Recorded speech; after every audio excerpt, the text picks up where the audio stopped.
भरोसा न हो ऐसी कठिन है बात। कठिन ही नहीं, हमें तो असंभव ही मालूम होगी, क्योंकि ये सूत्र कहता है गुरु की इन बातों को सुनकर शिष्य ज्ञान को उपलब्ध हो गया। सुनकर उपलब्ध हो गया,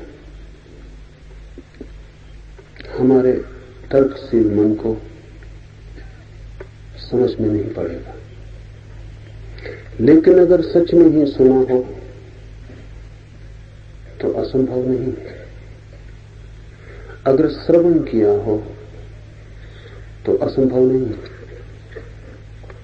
क्योंकि हमें श्रवण आता नहीं, इसलिए बात असंभव मालूम पड़ती। सुनकर शिष्य ज्ञान को उपलब्ध हो गया, तो इस बात को थोड़ा हम समझ लें, फिर सूत्र में प्रवेश करें।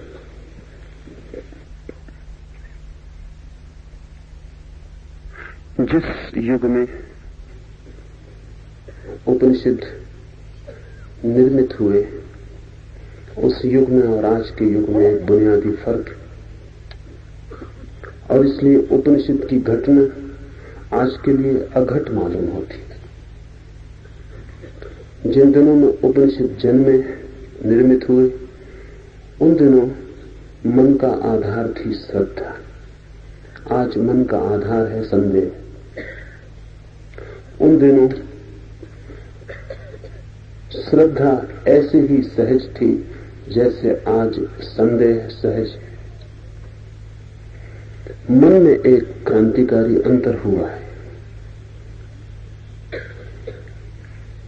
विज्ञान के जन्म के साथ ही संदेह प्रतिष्ठित हुआ। क्यों?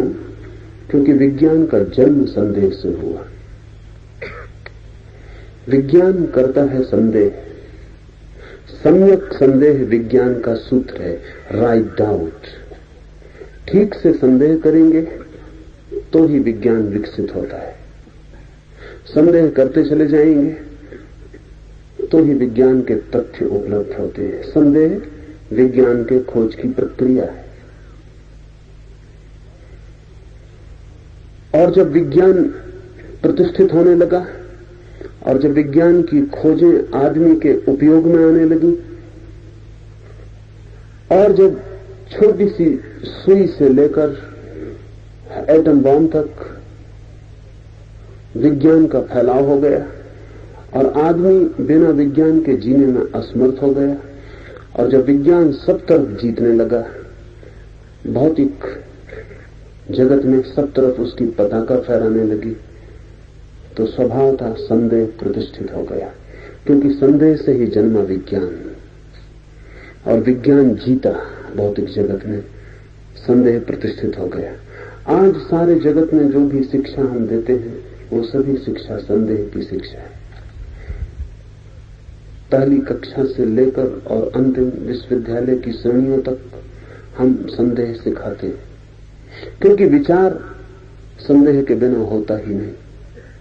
विचार करना हो तो संदेह करना ही चाहिए।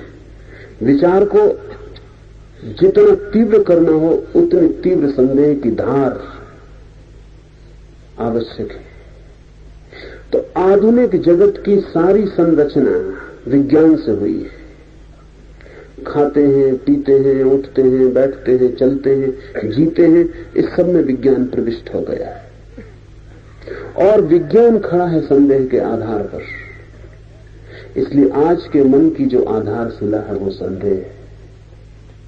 आज कोई चीज चुपचाप मान लेने की नहीं। श्रद्धा आज का शब्द नहीं है। जब उपनिषद रचे गए तो जैसे आज संदेह प्रतिष्ठित है, तब श्रद्धा प्रतिष्ठित थी। जैसे संदेह आधार है विज्ञान का, ऐसे ही श्रद्धा आधार है धर्म की। इसको ठीक से ख्याल में ले लें। जैसे संदेह के बिना विचार नहीं हो सकता, ऐसे ही श्रद्धा के बिना निर्विचार में नहीं आ सकती। संदेह और श्रद्धा विपरीत है।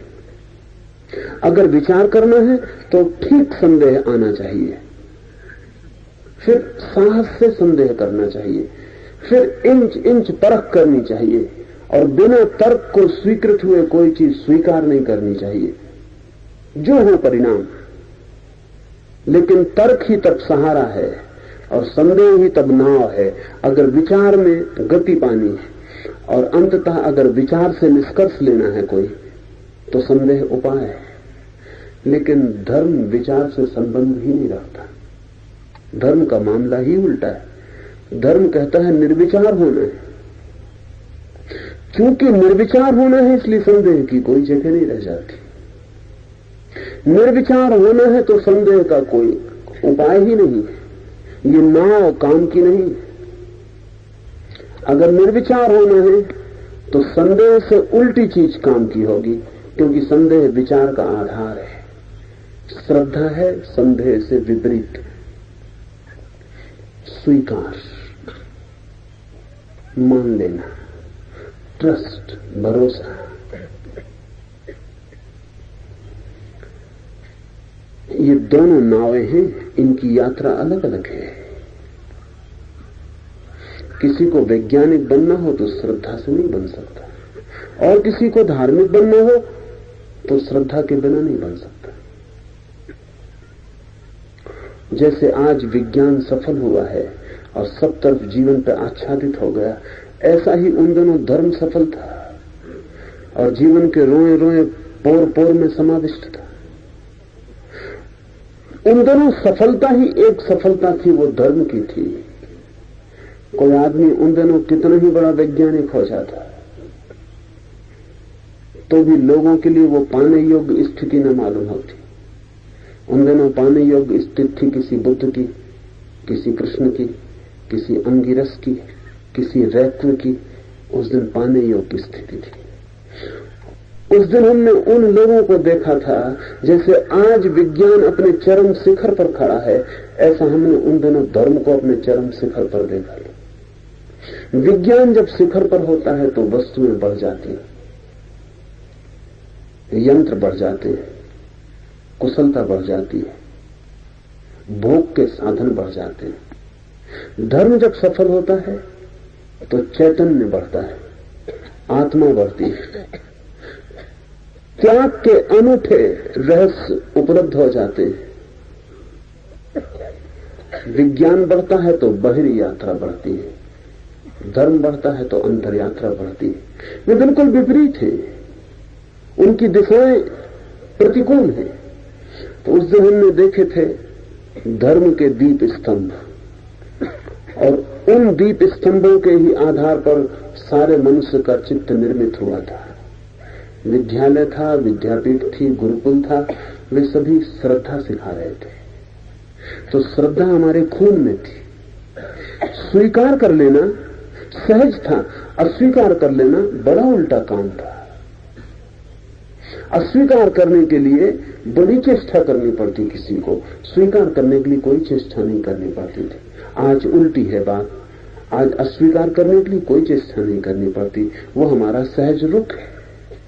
स्वीकार करने के लिए अथक चेष्टा करनी पड़ती, और तब भी भीतर कोई न कोई कहता चला जाता है कि पता नहीं ठीक हो कि ना ठीक हो, कि पता नहीं धोखा हो, प्रवंचना हो, कि पता नहीं क्योंकि मैंने तो जाना नहीं है, दूसरे किसी ने जाना है, कहां तक सच होगा। विज्ञान जब जीतता है तो संदेह जीतता है। इसीलिए भारत में विज्ञान का जन्म नहीं हो सका, हो नहीं सकता था। जहां श्रद्धा गहन हो वहां विज्ञान की यात्रा हो ही नहीं सकती। इसलिए उपनिषद के दिन अवैज्ञानिक दिन थे, विज्ञान का कोई विकास नहीं था। इसीलिए पश्चिम में आज धर्म का कोई विकास नहीं हो सकता, क्योंकि विज्ञान सफल हो गया है, संदेह जीत गया है। और ये यात्राएं विपरीत हैं। पूरब ने दिया धर्म, क्योंकि पूरब ने मन को आधार दिया श्रद्धा का।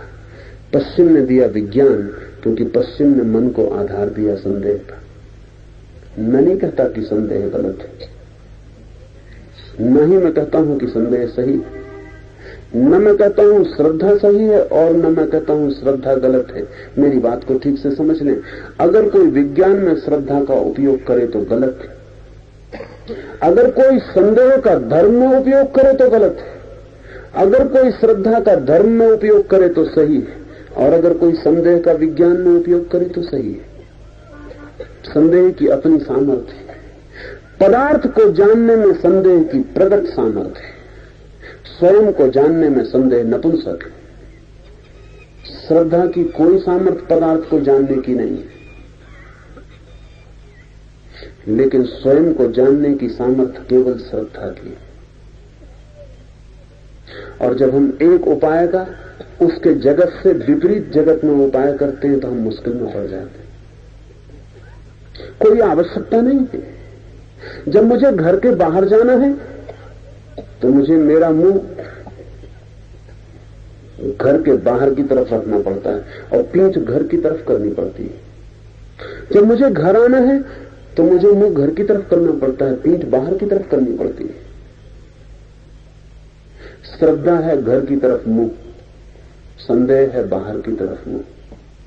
श्रद्धा और संदेह एक ही सिक्के के दो पहलू हैं, लेकिन दोनों की उपयोगिता अलग है, दोनों की निष्पत्तियां अलग हैं। और जिसने इन दोनों में भ्रम किया वो कठिनाई में पड़ जाता है। जिन दिनों उपनिषद रचे गए उन दिनों श्रद्धा थी आधार। जो सुना जाता था वो सीधा आत्मसात हो जाता। श्रद्धा का अर्थ है ग्राहकता, श्रद्धा का अर्थ है प्रेमपूर्ण स्वीकार। इस स्वीकार का सारा आयोजन था। ऐसा कोई रास्ते चलते किसी से कुछ कह नहीं देता था। गुरु के पास वर्षों बैठना पड़ता था, गुरु को वर्षों तक पीना पड़ता था, गुरु के साथ वर्षों तक जीना पड़ता था। धीरे धीरे गुरु की श्वास की गति शिष्य की भी श्वास की गति हो जाती थी। धीरे धीरे गुरु का उठना बैठना शिष्य का भी उठना बैठना हो जाता था। धीरे धीरे दोनों के बीच एक तालमेल, एक अंतर सामंजस्य निर्मित हो जाता था। और तब शिष्य जानता था अपने अंतरतम से कि गुरु सत्य है। यह पहचान धीरे धीरे होती थी। यह पहचान किसी को रास्ते में पकड़ कर पूछ लेने की नहीं थी कि क्या ब्रह्म है। मुझे लोग मिल जाते, मैं स्टेशन पर अपनी गाड़ी पकड़ने जा रहा हूं, वो बीच में मुझे रोक लेते हैं प्लेटफॉर्म पर कि जरा एक मिनट, सच में ईश्वर है? वो क्या कह रहे हैं? जैसे कि ईश्वर है या नहीं ऐसा कोई उत्तर दिया जा सकता है, जैसे कि इस उत्तर को पाने के लिए किसी तैयारी की कोई भी जरूरत नहीं। जैसे ये उत्तर कोई रोजमर्रा दैनिक काम की चीज है कि किसी दुकानदार से पूछ रहे हैं कि सिगरेट का पैकेट है। ईश्वर है, इसे पूछने के लिए वर्षों प्रतीक्षा चाहिए, इसे पूछने की योग्यता चाहिए, इसे पूछने की पात्रता चाहिए, इसे पूछने के योग्य मन निर्मित होना चाहिए कि जब उत्तर मिले तो मैं उस उत्तर को सुन पाऊं, समझ पाऊं। ये उन दिनों की घटना है जब कोई साधक गुरु के पास वर्षों बैठता था, सिर्फ बैठता था, देखता था गुरु को। कुछ गुरु बोलता तो सुनता था, पूछता नहीं था। पूछता तो तभी था जब उसे लगता है कि अब गुरु से एक तालमेल बन गया, एक अंतर संबंध निर्मित हुआ, एक सेतु निर्मित हो गया है। और अब गुरु जो भी कहेगा वो मेरे कान तक नहीं रुक जाएगा, मेरे हृदय तक उतर जाएगा। जब तक गुरु के हृदय से हृदय का जोड़ न बन जाए तब तक कोई बात कहने का अर्थ नहीं। ऐसे क्षण में कहा गया होगा ये उपनिषद। इसलिए सूत्र कहता है कि गुरु की इन बातों को सुनकर शिष्य ज्ञान को उपलब्ध हो गया। सुनकर, साधा कुछ भी नहीं।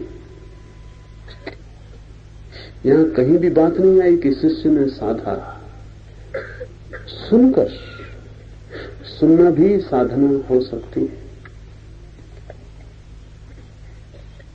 साथ होना भी साधना हो सकती है, आंतरिकता साधना हो सकती है। लेकिन हम अपरिचित हैं आज इस बात से। आज तो जिनसे हमारा बहुत प्रेम है उनसे भी हमारी कोई आंतरिकता नहीं होती। जिन्हें हम अपने निकट पाते हैं उनसे भी दूरी मालूम पड़ती है, निकटता नहीं होती। आज प्रत्येक व्यक्ति अपने अपने में बंद हो गया है।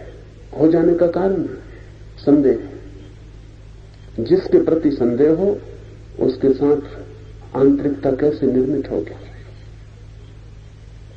जिसके साथ कोई संदेह न हो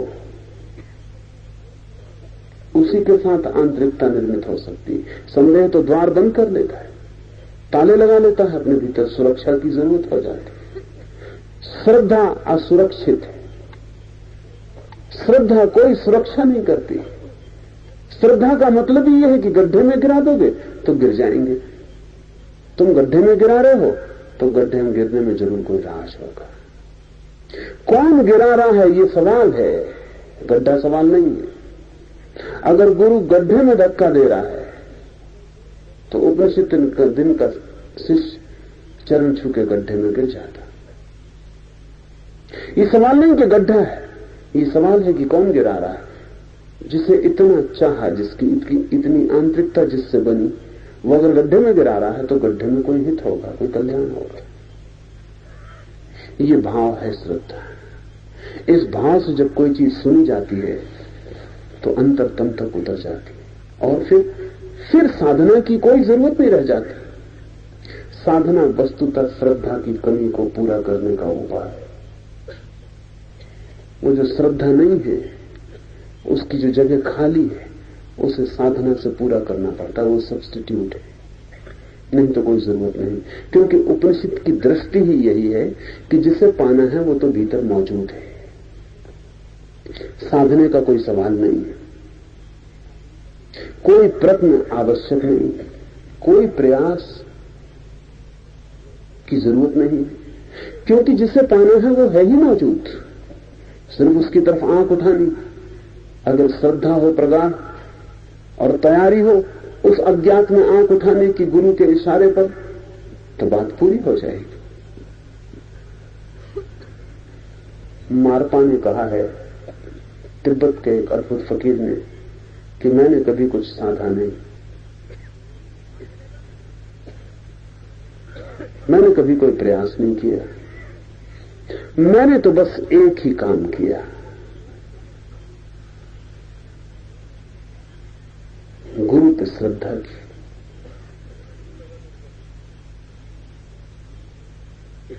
बड़ी मजेदार घटना है मारपा की। मारपा जब गुरु के पास आया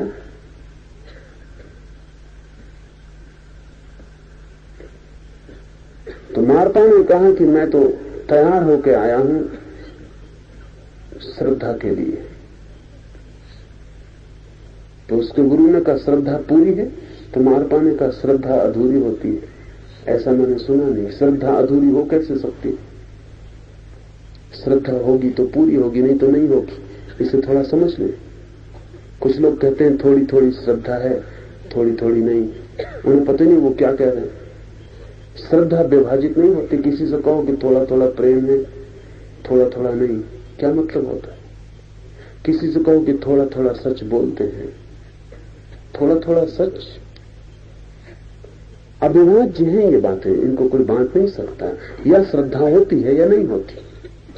थोड़े थोड़े का मतलब ये होता है कि नहीं है, लेकिन आप इतने ईमानदार भी नहीं है कि स्वीकार कर लें कि श्रद्धा नहीं, तो कहते हैं थोड़ी थोड़ी। मारपाने का श्रद्धा पूरी होती, अधूरी मैंने सुनी नहीं, मुझे श्रद्धा है। तो उसके गुरु ने कहा कि सामने जो गड्ढा है इसमें कूद जा। मारपा तत्काल कूद गया। गुरु घबराया कि ये मुफ्त जान गई। ऐसा ना सोचा था कि ये कूद ही जाएगा। भागा गुरु, शिष्य भागे। नीचे जाकर देखा मारपा ध्यान लगाए गड्ढे में बैठा है। गड्ढ भयंकर था, हजारों फीट गहरा था। कोई उपाय बचने का न था, लेकिन उसे खरोंच भी न लगी थी। गुरु ने समझा संयोग है। फिर और परीक्षा करनी पड़ेगी। घर में आग लगी थी, गांव भर गांव घर की तरफ दौड़ रहा था। मारपा को लेकर गुरु भी गया और उसने कहा कि इस आग में प्रवेश कर जा। मारपा आग में प्रवेश कर गया, अंदर चला गया, ध्यान लगा के भीतर बैठ गया। सारा घर जल के राख हो गया। गुरु और उनके सारे शिष्यों ने समझा कि मर गया बेचारा, अब कोई उपाय नहीं। जब राख हो गया तब लोग अंदर घुसे। वो राख के बीच में बैठा था, उसे जरा सी भी खरोंच, आग की जरा सी भी खरोंच नहीं पहुंची थी। तो गुरु ने कहा कि तेरे पास क्या तरकीब है, कौन सा तेरे पास शक्ति है जो तू ये काम कर रहा है? उसने कहा शक्ति सिर्फ आप पर श्रद्धा।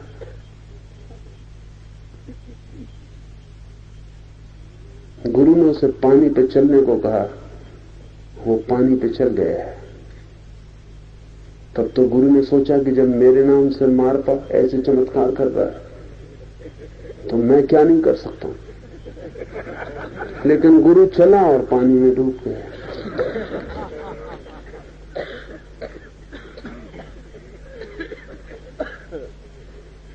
गुरु का सवाल नहीं, गुरु की कोई श्रद्धा नहीं थी कि पानी पे चला जा सकता है, कि आग में बचा जा सकता है, कि गड्ढा चोट नहीं पहुंचाएगा। गुरु तो खुद डरे हुआ था कि हो कैसे रहा है, ये मारपा जरूर कोई और तरकीब जानता है जो मुझे पता नहीं। पानी पे चलेगा कोई कैसे? मारपा को चलते हुए देखकर भी गुरु को श्रद्धा नहीं आई कि पानी पे चला जा सकता है। उसे लगा कि जरूर कोई तरकीब है, कोई और राज है जो मुझे पता नहीं, और ये मुझे धोखा दे रहा है कि सिर्फ श्रद्धा से चल रहा हूं। और अगर मुझ पर श्रद्धा रख के ये पानी पे चल रहा तो मैं तो चली जाऊंगा। यहां भूल हो गई। श्रद्धा से चल रहा था वो। किस पे श्रद्धा है ये सवाल नहीं था, श्रद्धा थी हृदय में। उसको तो इतने भाव था कि जब गुरु कहता है पानी में चलो तो चलना हो जाएगा। इसमें रत्ती भर कहीं कोई संदेह न था। इसमें क्षण भर को भी संदेह आता तो मारपा डूब जाता। श्रद्धा नाव है, लेकिन एक छेद भी हो तो डुबा देती। गुरु चला, डूब गया। तो गुरु ने मारपा को कहा कि तू मुझे धोखा दे रहा है, कुछ न कुछ तेरे पास तरकीब है। मैं तो चला, मेरे नाम से तू चल गया और मैं खुद नहीं चल पाया। तो मारपा ने कहा अब मेरा भी चलना मुश्किल है। जब मैंने आपको डूबते देखा मामला खत्म हो गया, मेरी श्रद्धा टूट गई। अब भूल के मुझे आप आज्ञा मत देना, अब मैं पूरी ना कर पाऊंगा, और अब मैंने पूरी की तो जिंदा नहीं लौटूंगा। मैंने आपको डूबते देख लिया, अब उपाय नहीं है मेरे पास। जिस नाव से मैं चलता था वो टूट गई, फिर मारपा नहीं चल सका। ये कहानी मीठी, उपयोगी है। श्रद्धा की अपनी एक शक्ति है अगर श्रद्धा तो साधना अनावश्यक है, श्रद्धा काफी है। श्रद्धा नहीं है तो साधना अति आवश्यक है, श्रद्धा काफी नहीं है। एक बड़ी मजेदार बात हो गई है, क्योंकि मध्य युग में संतों को ऐसा लगा कि नास्तिकता बढ़ती जा रही है और कोई धर्म में उत्सुक नहीं दिखाई पड़ता। इसलिए कौन करेगा लंबी साधनाएं, कौन करेगा जप, कौन करेगा तप, कौन साधेगा योग, कौन उतरेगा तंत्र में, कोई उतरने वाला नहीं दिखाई पड़ता। लोग धीरे धीरे धीरे धीरे धर्म में अनुसुक होते जा रहे हैं। इसलिए संतों ने कहा कलयुग के लिए तो राम नाम ही एक सहारा है, कि इतना तो कम से कम कलयुग में भी लोग कर लेंगे कि राम का नाम लेने, इसमें कुछ खर्च तो होता नहीं। लेकिन बड़ी भूल हो गई। धर्म का जो विज्ञान है उसके विपरीत है ये बात। कलयुग में साधना की सबसे ज्यादा जरूरत है, क्योंकि श्रद्धा नहीं। इसे थोड़ा समझ लें, क्योंकि बड़ा विपरीत दृष्टिकोण है जो मैं कह रहा हूं। कलयुग में साधना की सर्वाधिक जरूरत है, सतयुग में नहीं थी। क्योंकि श्रद्धा नहीं है, तो श्रद्धा को किस चीज से पूरा करिएगा? राम नाम भी काम कर सकता है, लेकिन उसको ही जिसमें श्रद्धा हो। तो सतयुग में राम नाम का काम करता रहा होगा, अब नहीं करेगा। तो मैं आपसे कहता हूं कि कलयुग में राम नाम लेने से कुछ भी होने वाला नहीं है, क्योंकि जिस हृदय में राम नाम जैसी बात भी कुछ कर सकती थी, वो श्रद्धालु हृदय अब नहीं है। अब तो कठोर साधना करनी पड़ेगी, बड़ा श्रम उठाना पड़ेगा, तब कुछ हो सकता है। क्यों? क्योंकि श्रद्धा की कमी किस चीज से पूरी होगी? श्रद्धा का मतलब होता है दूसरे पर भरोसा, गुरु पर, परमात्मा पर, किसी पर। श्रद्धा का मतलब होता है दूसरे पर इतना प्रगाढ़ भरोसा कि वो जो कह दे हो जाए। जब श्रद्धा न हो तो अपने पर ही भरोसा रह जाता है। साधना है अपने पर भरोसा, किसी और के सहारे कुछ ना होगा, हम खुद ही मेहनत करेंगे। कलयुग में कठोर साधना की जरूरत है। राम नाम से कुछ भी कलयुग में नहीं होने वाला। सतयुग में होता था, नाम से भी हो जाता था, बहाने थे, कोई भी काम कर जाता था। आदमी तो तैयार ही था, भाव उसका गहरा था, जरा सी चिंगारी, बारूद तैयार थी, आग लग जाती थी भीतर। अब वो श्रद्धा की बारूद ही नहीं है कि राम की जरा सी चिंगारी भी भीतर पड़ जाए तो आग लग जाए। अब तो भीतर पानी भरा हुआ है संदेह का। चिंगारी क्या, बड़े से बड़ा बम भी फेंको वो भीतर ठंडा हो जाता, वो वहां पड़ता है अंदर पानी में, शांत होता रह जाता। ये सूत्र समझने जैसा है। गुरु के इस उपदेश को सुनकर शिष्य ज्ञान को उपलब्ध हुआ और कहने लगा। जो गुरु ने कहा था वो उसे दिखाई पड़ने लगा। जो गुरु ने कहा था वो उसने सुना ही नहीं, वो उसका अनुभव बनने लगा। जो गुरु ने कहा था उस पर उसने सोचा नहीं, विचारा नहीं, वो उसका प्रत्यक्षीकरण होने लगा।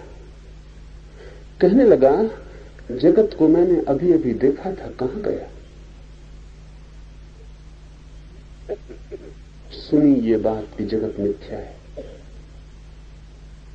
सुनी ये बात कि सौंदर्य अपना ही प्रक्षेपण, सुनी ये बात कि आकर्षण सब अपने ही सपने।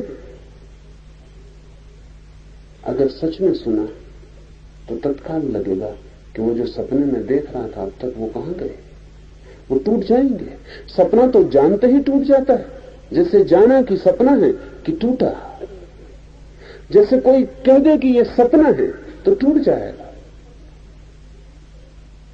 गुरु ने कहा कि सपना है सारा जगत। आपने भी सुना सपना है सारा जगत, आपने कहा होगा, हो सकता है, कौन जाने। और कैसे माने कि जगत सपना है? जगत इतना साफ स्पष्ट चारों तरफ मौजूद है। ये बात कुछ जचती नहीं कि जगत सपना है। जचती भी हो तो हम इसे अपने मन को जचाना नहीं चाहते, क्योंकि सपनों में हमारा बड़ा इन्वेस्टमेंट है। सपनों में बड़ी संपदा लगा बैठे, सपनों में ही सारा सुख है हमारा। अगर सपना है सारा जगत तो हमारे सारे सुखों का क्या होगा? और हमने जो जो पूंजी लगा रखी है जीवन भर उनमें कि कभी पूरे होंगे, वो नियोजित पूंजी का क्या होगा? वो सब व्यर्थ चली जाएगी। जगत में हमारा बड़ा इन्वेस्टमेंट है, हमने बहुत कुछ न्यस्त किया है जगत में। तो एकदम से कोई कह दे सपना, ऐसा समझे कि सपने में आप सम्राट हो गए और बड़ा मजा ले रहे हैं, स्वर्ण के सिंहासन पर बैठे, हीरे मोतों की वर्षा हो रही, और तभी आपकी पत्नी हिलाने लगे और कहेगी क्या सपना देख रहे हो? तो आप कहेंगे चुप भी रहे, शांत रहे, सब गड़बड़ किए दे रही।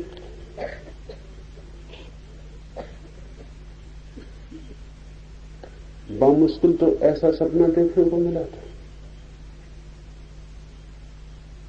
उसे तोड़ना कठिन मालूम पड़ता है। हम सब सपने देख रहे हैं, गुरु कहता है ये सब सपना है, ये सब माया है। कौन इस बात को मानने को राजी होगा? वही जो अपने सुखों और दुखों को, अपने लोभ को, मोह को एक तरफ हटाकर इस सत्य को देखे कि क्या ये सच है? क्या सचमुच ही ये जगत इंद्रधनुष जैसा है कि पास जाओ तो खो जाता है, सिर्फ दूर से दिखाई पड़ता है, बहुत रंगीन, जैसे तितलियों के सब रंग चुरा लिए, जैसे सब फूल उड़कर इंद्रधनुष बन गए, और पास जाओ तो कुछ भी नहीं। अगर मुट्ठी में बांधो तो कुछ पानी की बूंदें भर हाथ लगती, जिनमें न कोई रंग होता है, न कोई रूप होता है।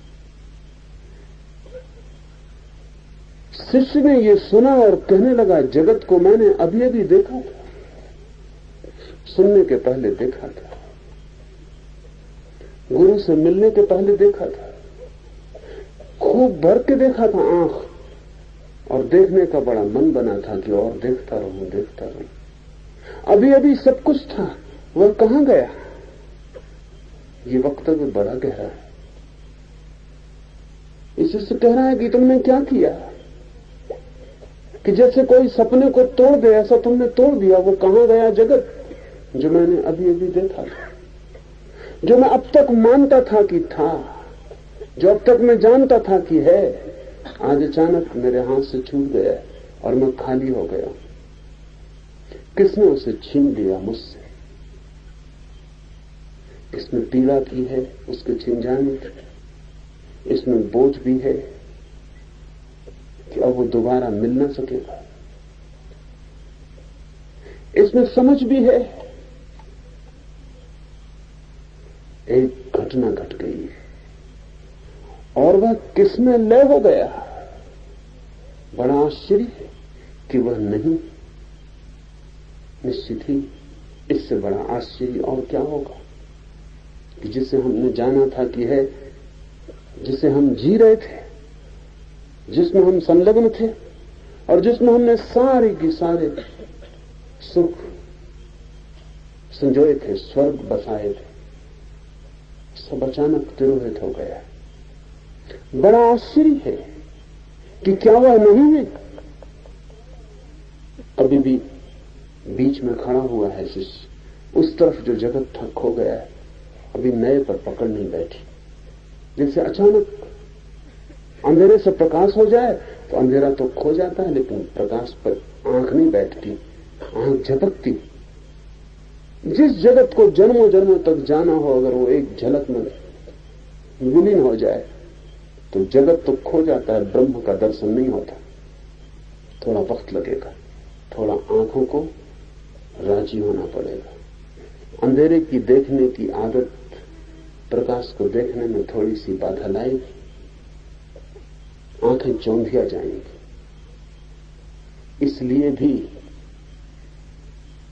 इसलिए भी साधना का एक उपयोग है कि धीरे धीरे प्रकाश हो, ताकि आंखें चौंधिया न जाएं। सत्य अगर सीधा सीधा सामने आ जाए, आप अंधे हो जाएंगे। अंधे इसलिए हो जाएंगे कि उसे देखने की क्षमता आंख को जुटानी पड़ती है। आंख जैसी है वैसी उसे देख नहीं सकती, आंख टूट जाएगी।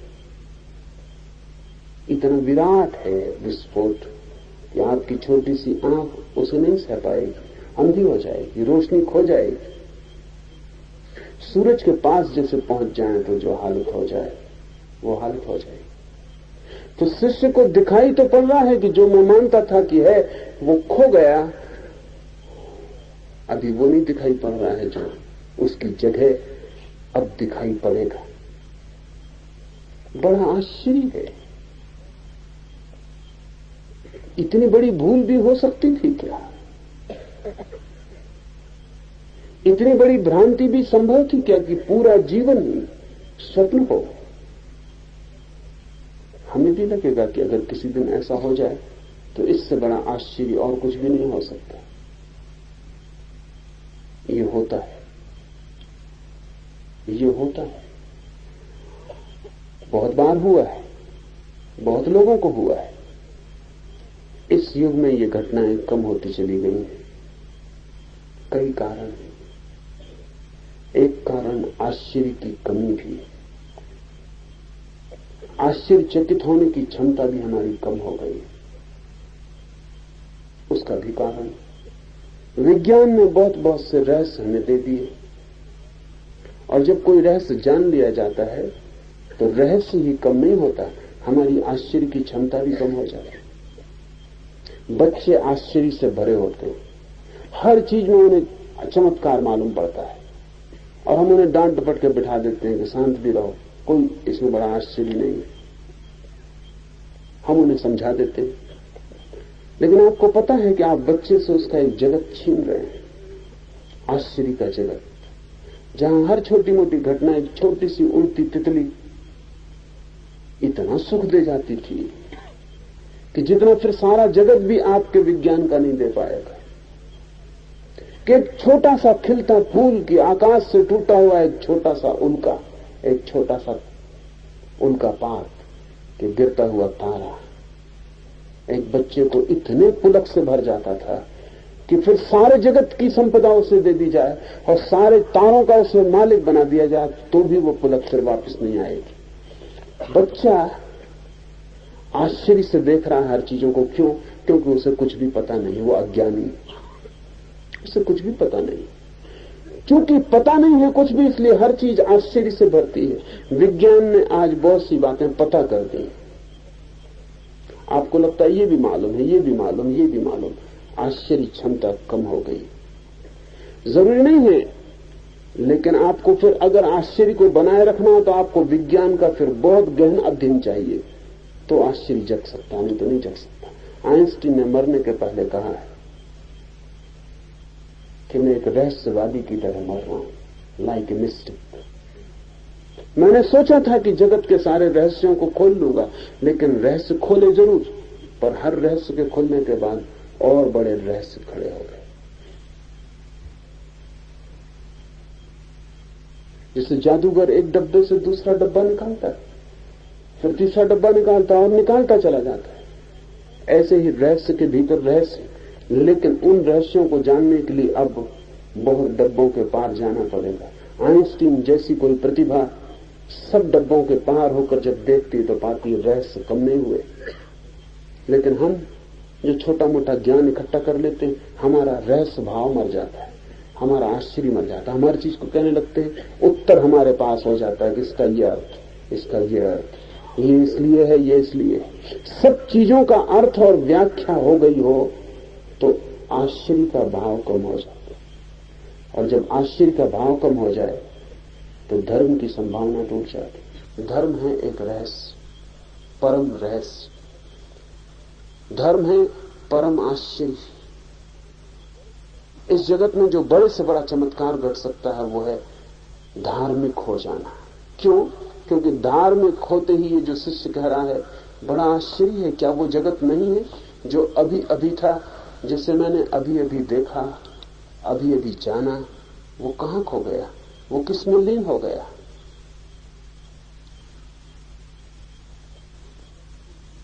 लेकिन तत्क्षण दूसरी पंक्ति आप देखते, पहली पंक्ति आश्चर्य की है, दूसरी पंक्ति आनंद की। आश्चर्य के पीछे ही आनंद छिपा है, और जिसका आश्चर्य खो गया उसे आनंद कभी भी ना मिलेगा। आश्चर्य आनंद का द्वार है, जिसका द्वार ही बंद हो गया वो आनंद के भवन में कभी प्रवेश न करेगा। दूसरी पंक्ति तत्काल है, अखंड आनंद रूप अमृत से भरे इस ब्रह्म रूप महासागर में अब मुझे क्या त्याग करना, क्या लेना, अन्य क्या है, विलक्षण क्या है? अगर ये सारा जगत ही मिथ्या हो गया तो अब मुझे कुछ भी छोड़ना नहीं। जिसे छोड़ सकता था वो खो ही गया। अब मुझे कुछ भोगना भी नहीं, क्योंकि जिसे भोग सकता था वो अब नहीं। न कुछ पकड़ना है, न कुछ छोड़ना है, न कुछ लेना है, न कुछ हटाना है। वो सारा का सारा जगत भोग और त्याग का विलीन हो गया है। इस सूत्र को थोड़ा ख्याल में ले लें। जब जगत विलीन होता है तो ये मत सोचना कि भोग ही विलीन होता है, त्याग भी विलीन हो जाता है। क्योंकि भोग और त्याग तो उस जगत के हिस्से थे जो था। एक आदमी धन इकट्ठा करता था, वो भोगी था। एक आदमी धन त्याग करता था, वो त्यागी था। लेकिन जिसका जगत ही विलीन हो गया हो, धन ही विलीन हो गया हो, उसके लिए क्या त्याग और क्या भोग। इसलिए उपनिषद के ऋषि आपकी परिभाषा में त्यागी नहीं थे। उपनिषद के ऋषि आपकी भाषा में भोगी भी नहीं थे, त्यागी भी नहीं थे। उपनिषद के ऋषि बहुत अलग तरह के, तीसरे तरह के लोग थे। जो आज हमारे मन में ख्याल है त्यागी का, वो भोगी के विपरीत है। ये जिन उपनिषद के ऋषियों ने ये बातें कही हैं, वो कोई नग्न खड़े हुए सब छोड़कर भाग गए लोग नहीं थे। वे कोई भटकते हुए सन्यासी नहीं थे। वे न त्यागी थे न भोगी थे। वे अति सामान्य और सरल लोग थे, बच्चों की तरह जी रहे थे। और उनके लिए वो सारा जगत जहां त्याग और भोग घटता है, दोनों विलीन हो गए थे। उन दोनों का कोई मूल्य न रहा था, दोनों का। इसलिए जब इस मुल्क में बुद्ध और जैन धर्म के प्रभाव में भोग के विपरीत त्याग की धारणा प्रबल हुई, तो उपनिषद के ऋषि धीरे धीरे हमें भूलते चले गए। क्योंकि वो एक अलग ही तरह के लोग थे। उनको हम भोगी नहीं कह सकते, क्योंकि वो कभी इकट्ठा करने के लिए उत्सुक न थे। उन्हें हम त्यागी भी नहीं कह सकते, क्योंकि वो छोड़ने के लिए भी आतुर नहीं थे। उन्हें कोई दे जाता तो वो ले भी लेते थे, और उनसे कोई ले जाता तो वे उसका पीछा करने भी जाने वाले नहीं थे। एक घटना आपसे कहूं, उससे ख्याल आए, कबीर का लड़का था कमाल। कबीर त्यागी थे, कमाल उपनिषद के ऋषियों जैसा था। तो कबीर के शिष्यों ने कबीर को कहा कि ये कमाल को यहां से अलग कर दो, क्योंकि कोई इसको रुपए पैसे, आपको कोई रुपए पैसे भेंट करता है तो आप कहते हैं नहीं, कोई जरूरत नहीं, इस मिट्टी का हम क्या करेंगे। वही कमाल बाहर बैठा रहता है, वो लोग जो आपको देने आते हैं और आप नहीं लेते, कमाल को दे देते हैं। कमाल कहता खुश रहो, रख लेता है। तो ये अड़चन है। ये लड़का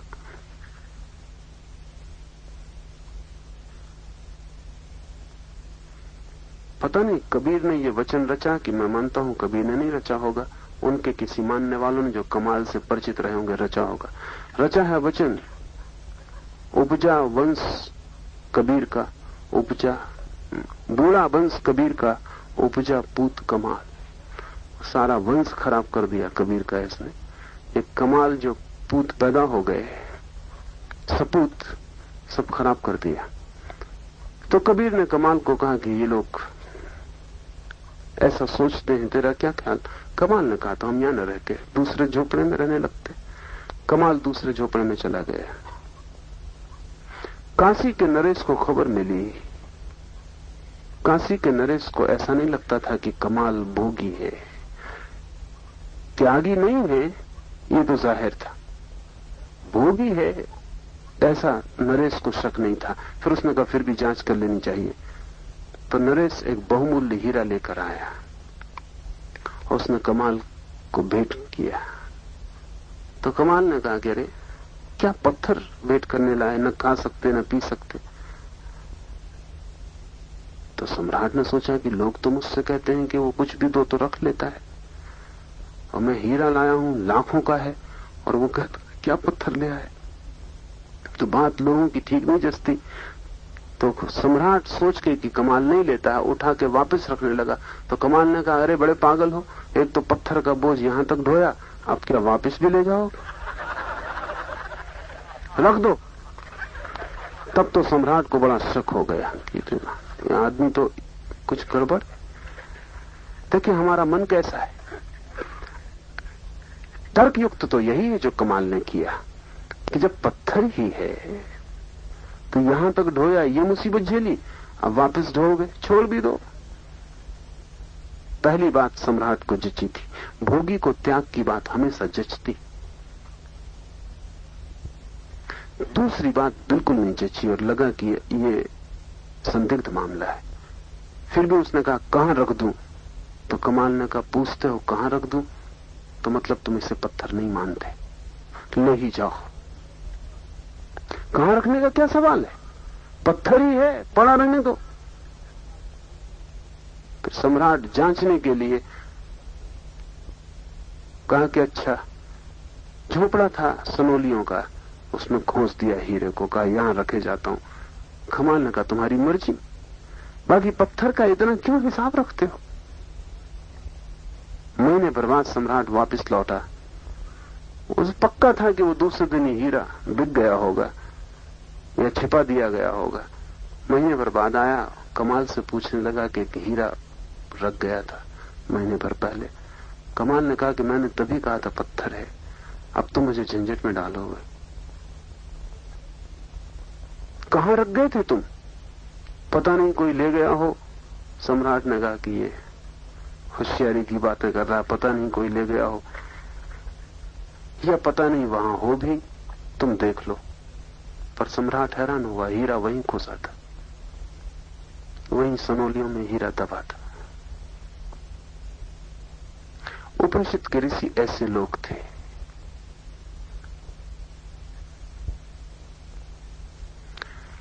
न भोग में कोई अर्थ था, न त्याग में कोई अर्थ था। त्याग में सब अर्थ भोग के कारण ही है, इसलिए भोगी को त्यागी खूब जचता है। वो विपरीत होता है, आकर्षण में आता है, आंख में चुभता है, लगता है कि ये हम नहीं कर सकते और ये आदमी कर रहा है। तो भोगी त्यागी के पैर छूते।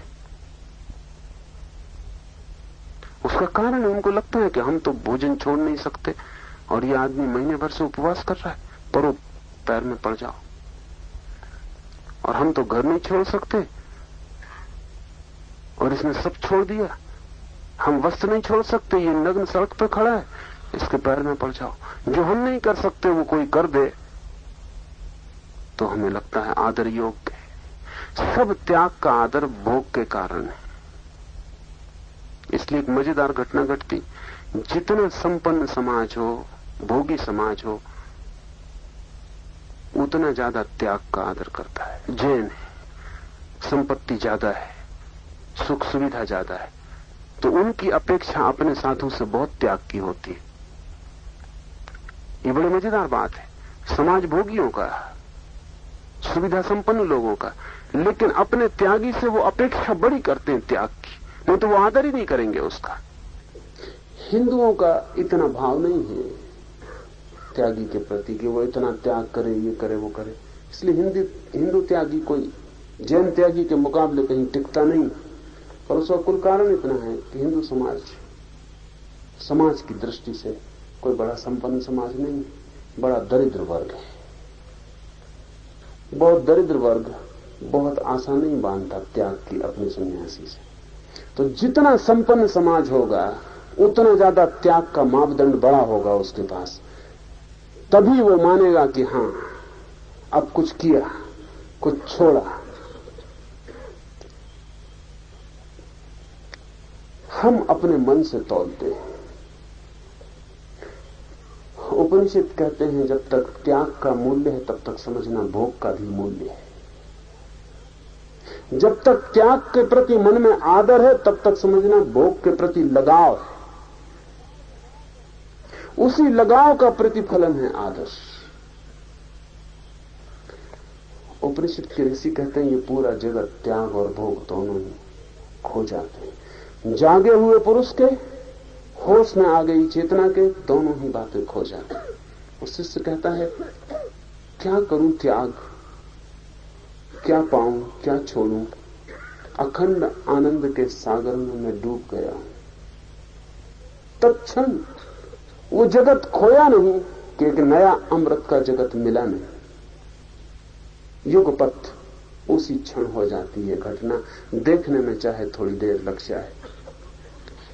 यही मैं कुछ देखता भी नहीं, कुछ सुनता भी नहीं, कुछ जानता भी नहीं, और ये जो अमृत का अखंड सागर जिसमें मैं डूबकर खड़ा हो गया हूं, यहां मैं कुछ देखता भी नहीं, मुझे कुछ दिखाई नहीं पड़ता,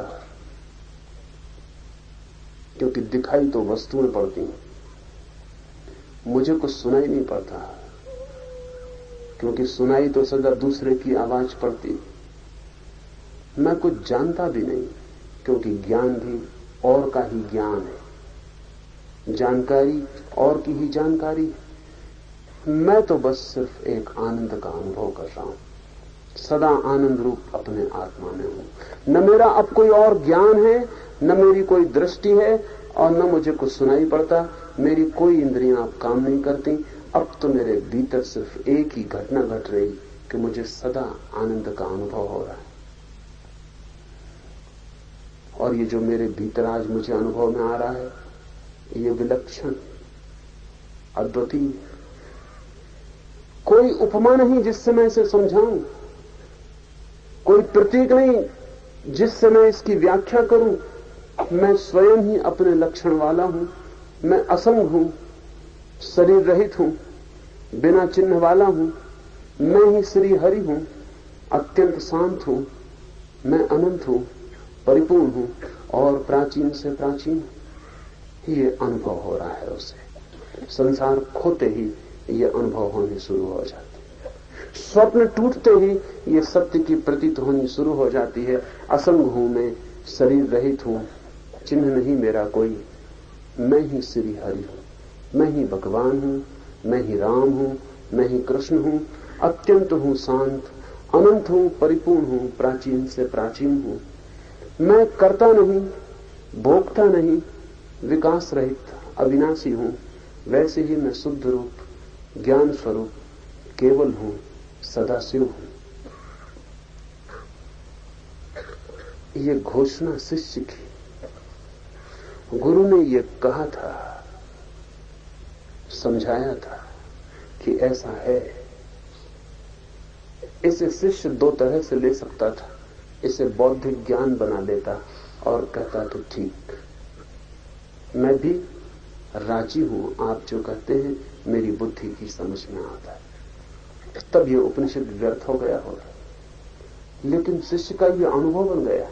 उसने कहा जो आप कहते हैं वो मुझे भी दिखाई पड़ रहा है, उसे मैं भी अनुभव कर रहा हूं। और शिष्य घोषणा करता है, मैं ही हरि हूं, मैं ही प्राचीन से प्राचीन, मैं ही सदाशिव हूं। यह विद्या गुरु ने अपांतरम को दी। गुरु का नाम नहीं, पहले खोजी का नाम नहीं। किसने पहले इसे जाना कुछ पता नहीं। ये मजे की बात है और समझ लेने की है, क्योंकि अध्यात्म कोई नई बात नहीं। अध्यात्म है प्राचीन से प्राचीन, सनातन। जब से मनुष्य रहा है तब से अध्यात्म रहा है। हम ऐसे किसी युग की कल्पना नहीं कर सकते जब अध्यात्म ना रहा हो। हम ऐसे युग की कल्पना तो कर सकते हैं जब विज्ञान नहीं था। हम ऐसे युग की कल्पना कर सकते हैं जब कला नहीं थी, हजार चीजें नहीं थी। पर ऐसे युग की हम कल्पना नहीं कर सकते जब आदमी रहा हो और अध्यात्म में ना रहा हो, क्योंकि अध्यात्म की प्यास ही आदमी का मौलिक लक्षण है। विज्ञान न हो तो भी आदमी आदमी हो सकता है, धन न हो तो भी आदमी आदमी हो सकता है, शिक्षा न हो तो भी आदमी आदमी हो सकता है। अशिक्षित आदमी भी आदमी है और अवैज्ञानिक समाज का आदमी भी आदमी है। लेकिन अध्यात्म न हो तो आदमी आदमी नहीं होता, पशु हो जाता है। अध्यात्म ही आदमी का लक्षण है। अरस्तु ने कहा है मनुष्य की परिभाषा में कि man is a rational animal, बुद्धिमान प्राणी। वो बात उतनी सही नहीं, क्योंकि बुद्धिहीन मनुष्य को भी मनुष्य तो कहना ही पड़ेगा। बुद्धि बिल्कुल ना हो तो भी मनुष्य तो कहना ही पड़ेगा। वो कोई लक्षण नहीं। मैकियावेली ने कहा man is a political animal. आदमी जो है वो एक राजनीतिक जानवर है।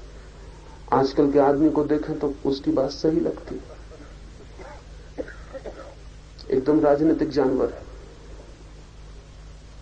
राजनीति खाता, राजनीति पीता, सुबह से अखबार, रात तक वही चर्चा, राजनीति ही जीवन मालूम पड़ती। लेकिन वो भी आदमी का लक्षण नहीं है, क्योंकि अभी खोजे हुई हैं और पता चला कि बंदरों में भी काफी राजनीति चलती,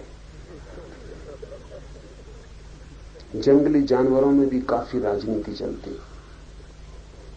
और जैसे देशों में राष्ट्रपति होते, प्रधानमंत्री होते, फिर उनका कैबिनेट होता, ऐसे बंदरों के ग्रोह में भी प्रधान होता, प्रधानमंत्री होते, उनका कैबिनेट होता। राजनीति में और बंदरों में बहुत अंतर नहीं है। आदमियों में भी जिनके मन में बहुत ज्यादा बंदरपन है, वही राजनीति में उत्सुक होते।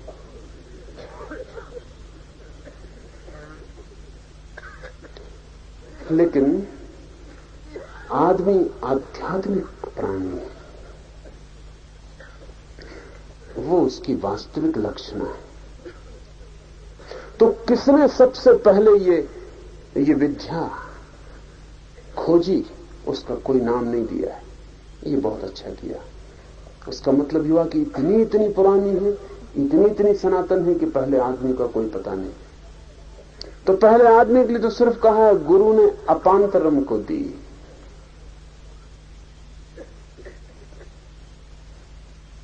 अपांतरम भी बड़ा अद्भुत शब्द है।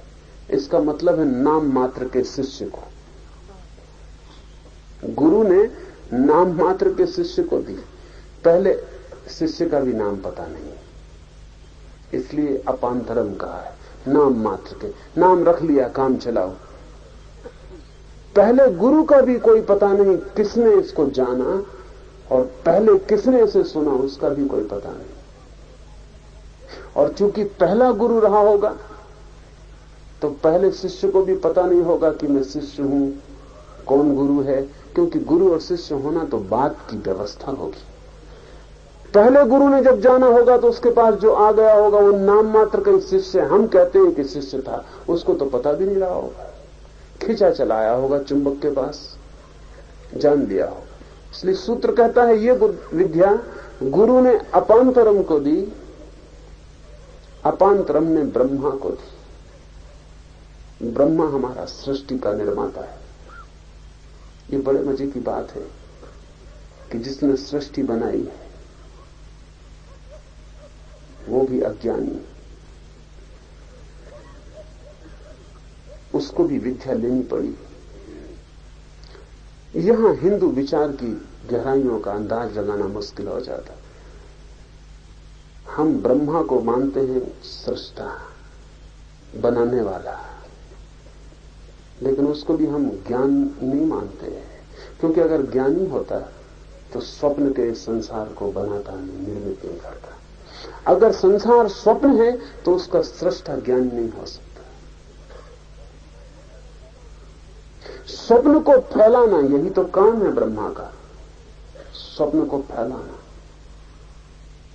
इसलिए हमने ब्रह्मा के बहुत मंदिर नहीं बनाए, एक ही मंदिर है भारत में। बनाना सबसे ज्यादा चाहिए, क्योंकि जिसने संसार बनाया उसके सबसे ज्यादा मंदिर होना चाहिए। बनाने वाले के उसके मंदिर नहीं, उसका एक ही मंदिर है। नाम मात्र वो कहना चाहिए उसका मंदिर। क्यों? क्योंकि संसार को हमने समझा कि वो सपना है, और जिसने बनाया उसके क्या मंदिर बनाने हैं। मंदिर हमने शिव के सबसे ज्यादा बनाए, क्योंकि वो संसार को मिटाने वाला है। गांव गांव वृक्ष के नीचे शिवलिंग रख दिए, सारी जमीन हमने शिव से भर दी। उसका कारण ब्रह्मा की क्या याद करें, उपद्रव में अटका दिया हमें उसी में। शिव का हमने स्मरण किया है बहुत जानकर, क्योंकि वो संहार है, वो विनाश करेगा, स्वप्न को मिटा देगा। अपांतरम ने ब्रह्मा को दी, ब्रह्मा ने घोर अंगिरस को दी, घोर अंगिरस ने रैको को दी, रैको ने राम को दी। ऐसी उस परंपरा में और हजारों लोग हुए हैं। ये महत्वपूर्ण नाम चुन लिए गए हैं। इस बीच हजारों लोग हुए हैं जिनके नामों का भी पता नहीं, लेकिन महत्वपूर्ण नाम चुन लिए गए। ये बहुत प्रसिद्ध लोग हैं। घोरी अंगिरस उस जमाने का, उपनिषद के जमाने का बड़े से बड़ा ज्ञाता पुरुष है। उसने रैक्व को दी। रैक्व भी एक बहुत अद्भुत ऋषि है। रैक्व ने राम को दी और राम ने समस्त भूत प्राणियों को दी। राम के द्वारा ये बोध विराट हुआ, बहुत लोगों तक पहुंचा। उसके पहले ये इजोटेरिक थी, उसके पहले ये गुप्त विद्या थी और कोई गुरु किसी शिष्य को चुपचाप देता था। राम ने इसे समस्त प्राणियों के लिए खुला कर दिया। राम के हाथों में आके ये विद्या गुप्त न रही, प्रकट हो गई। राम ने इसे समस्त भूत प्राणियों को दिया। यह निर्वाण का उपदेश है। निर्वाण का उपदेश का अर्थ होता है ये मिटने का उपदेश है। जैसे दिया बुझ जाए ऐसा खुद को बुझा लेने का उपदेश है। लेकिन खुद को जो बुझाता है वही उस परम सत्ता को पाता है जिसे बुझाने का कोई उपाय नहीं। जो बुझ सकता है मेरे भीतर वो मेरा अहंकार है, जो नहीं बुझ सकता वही मेरे भीतर ब्रह्म है। तो जो बुझ सकता है उसे बुझा दो ताकि जो नहीं बुझ सकता उसका अनुभव हो सके। यही वेद की शिक्षा है। समस्त वेद का यही सार और वेद का यही अनुशासन है। इस प्रकार यह उपनिषद समाप्त होता है। यह उपनिषद बड़े अनूठे ढंग से समाप्त होता है।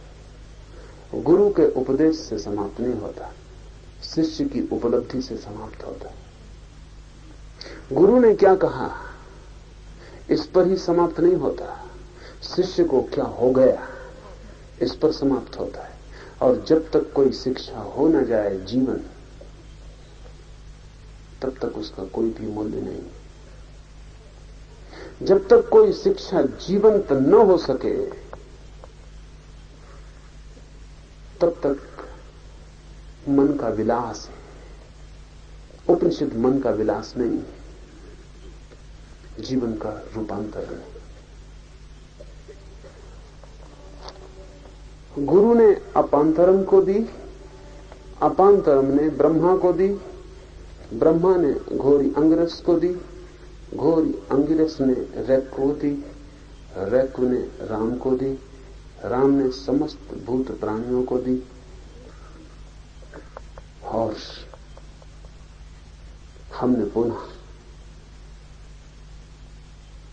इस अद्भुत चिंतन, दर्शन, साधन की पद्धति को फिर से अपने भीतर जगाने की कोशिश की, फिर से थोड़ी लौ को उकसाया। यहां से जाने के बाद उस लौ को उकसाते रहना। कभी ऐसी घड़ी जरूर आ जाएगी कि आप भी कह सकेंगे अभी अभी देखा था उस जगत को, वो कहां गया? क्या वो नहीं है? और जिस दिन आपको भी ऐसा अनुभव होगा उस दिन आप भी कह सकेंगे मैं हरि हूं, मैं सदाशिव हूं, अनंत हूं, आनंद हूं, मैं ब्रह्म हूं। और जब तक ये आपके भीतर न हो जाए तब तक कैसा ये निर्वाण का उपदेश, कैसा ये वेद का सार। और तब तक ये उपनिषद यहां तो समाप्त हो गया लेकिन आपके लिए समाप्त नहीं हुआ है। एक दिन ऐसा है कि आप भी कह सकें कि उपनिषद की शिक्षा मेरे लिए भी समाप्त हो गई। मैं वहां पहुंच गया जहां उपनिषद पहुंचाना चाहते।